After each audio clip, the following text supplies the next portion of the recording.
Hi YouTube, how are you doing? I'm doing okay. I'm going to talk about a very serious issue concerning everybody on this planet. And you really need to not look at this like a fairy tale or a joke. I'm going to be telling you a story that I have to put hypothetically for now, unless people are willing to look into the evidence that I'm going to provide links and different modes of learning the truth in this video for you. So, um, if there's some people that are connected with the Masonic Lodge, major religions, even including Satanism, they're all connected in this because in within the Illuminati, even the Masons or the Jesuits or any of them, there's good and bad factors within all of that, and some of them are truth holders and others are gatekeepers. So um, if I have some truth holders out here, like one channel, for instance, and they don't really talk about the female that had been annihilated several times, but they do depict the vampirism. But there's a channel called God See. You'll be able to get a better understanding of the reality of what I'm telling you and how I have always told you that most of this, the ongoing stronghold of their bloodline versus what would be a natural human being, is like Bohemian and Slavic born or affiliated. So, also within this is the Shriners and like the 18th degree of a Scottish Rite, that even a Mason, like a 33-degree Grand Master Mason, will partake in the 18th degree, which is either sexual intercourse with an infant girl or consuming her flesh or both. So the story I'm about to tell you is hypothetical, but I'm going to tell it in a story way. And I have to point out, within my training, I was taught the agendas that are going to be used against the people, the schematics on like Project Bluebeam, different myths to look out for, um, different tools that would hide the truth, and so much more. I started in a enclosed library reading Sibylline oracles and Vox and that type of thing before I wrote my own when I was 15. And that's documented in the first book of Gematria. And any of you Masons, you know what the trestle board is, and that's coded also. And the truth with what a real um, temple priestess is is within that. First, I want to, and also I want to note that they teach these little girls, the little boys, they call like demolay, little devils, and in the Masonic Lodge.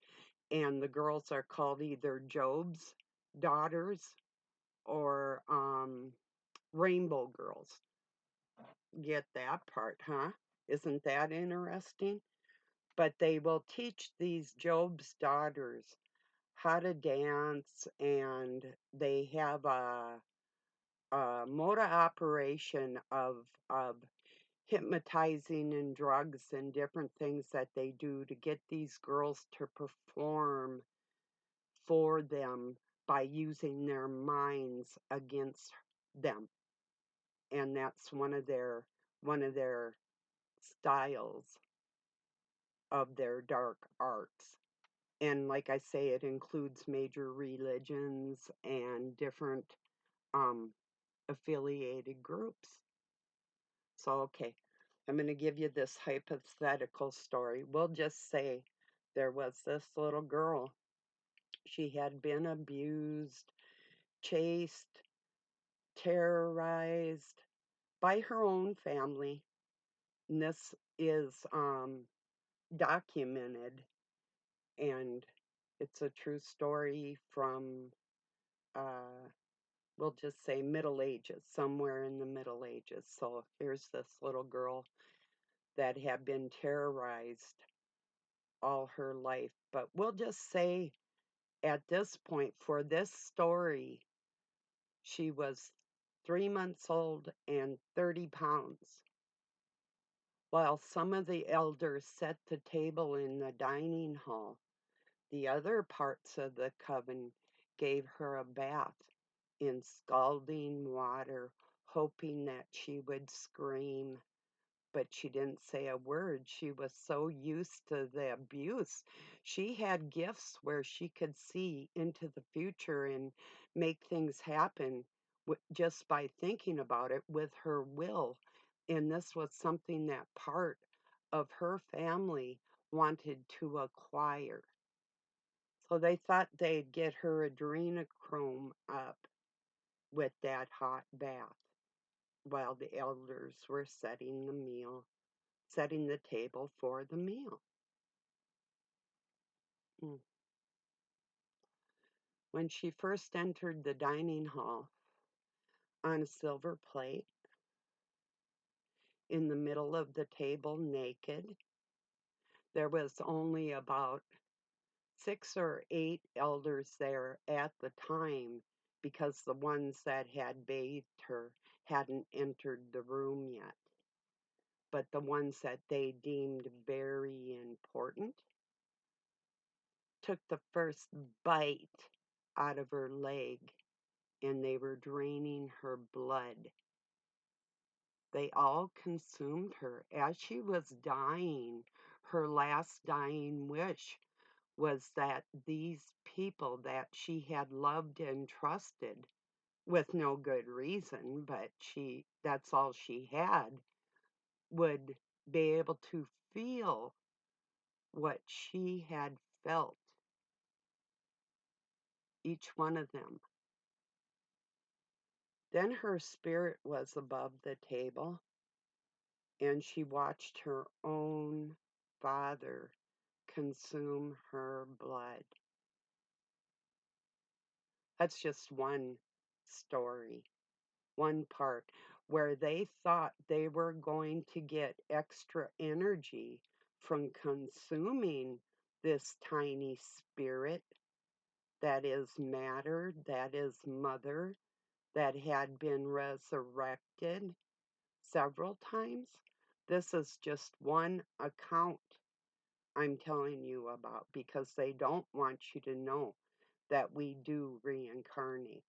They know these things. They use these dark arts against us. And by using that female spirit in an adverse way to make her suffer, the whole world feels it. Now they use all kinds of kids, girls and boys and everybody else. They're looking for that one specific child that is gifted like nobody's ever going to be gifted again, because this bloodline ends with me, and it's the last righteous bloodline that will be available for these monsters. And it's past its shelf life, I guess is what I'm going to say. They're going to end up in a pit consuming their own. I had premonitions where babies are thrown out into the audience in a pit, and they consume, and it's their own flesh. They feel it every time this happens. Like we feel her pain within us all the time. That's the odd feeling that you feel, that low vibe that they use against us. It goes deep, it goes much deeper than what I'm just saying here, but everything is documented, um, from the Jesuits, the Masons, and the Vatican and other areas. But tens of thousands of lodges all over the planet know, and different sects of religious orders know these things, these dark arts that they use against people. And it all started with the divine spirit divide. The woman divides herself. Divine matter, mother, you know. Doesn't take the man out of the picture. I'm just telling you how these dark arts started. That wasn't the beginning of it. That's just one of the more graphic and gory, um, things to get down into your bones to make you realize what we're battling here is vampirism that they've turned into different arts, like with their words. And you know how narcissists operate. You know they're not fully human. You know, that's the point right there.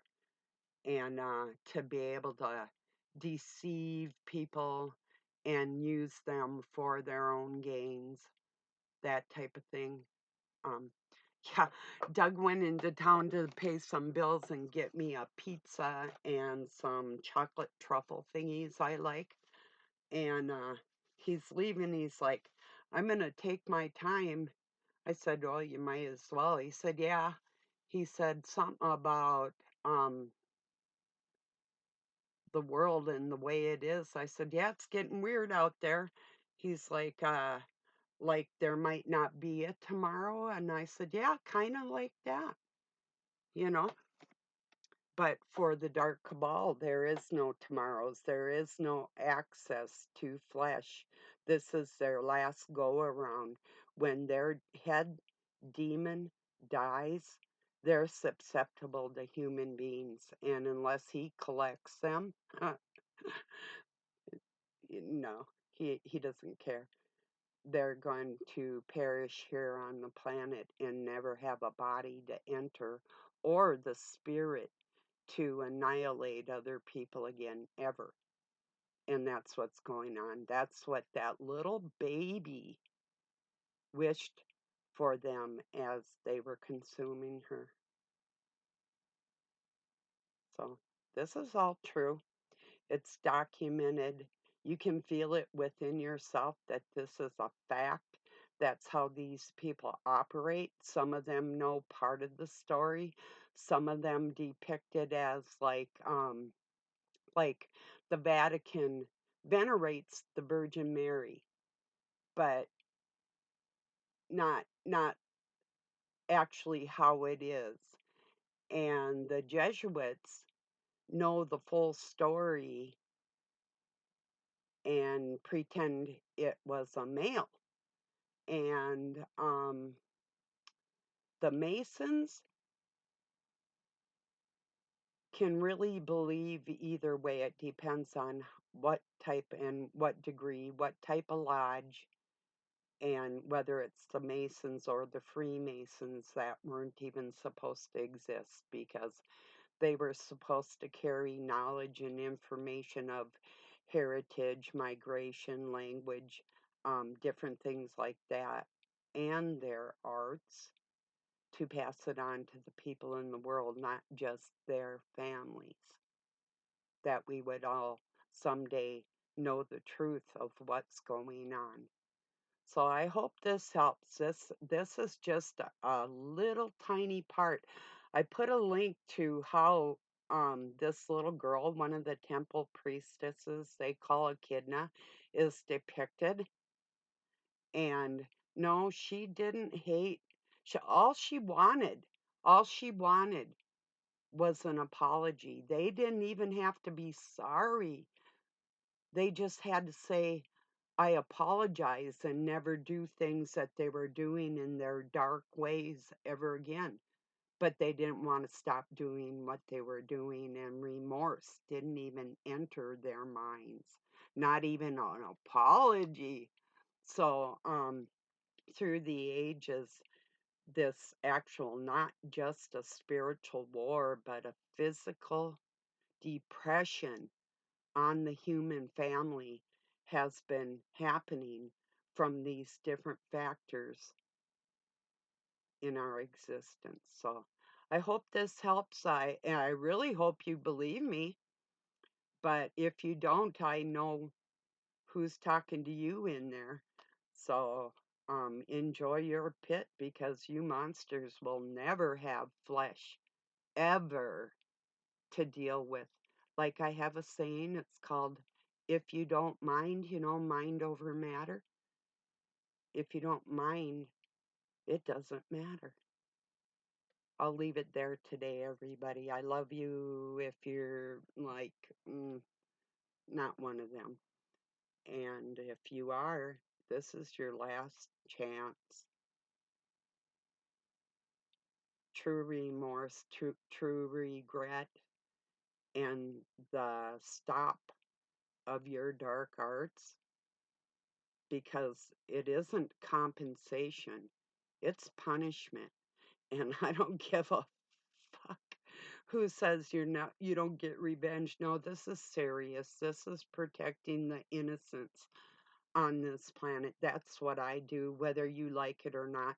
Go make your excuses to somebody else, because you're on the wrong side, buddy.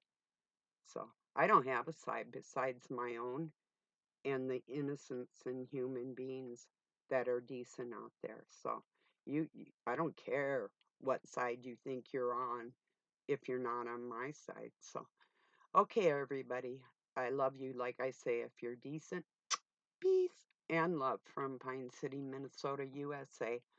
Have a good night or day wherever you're at.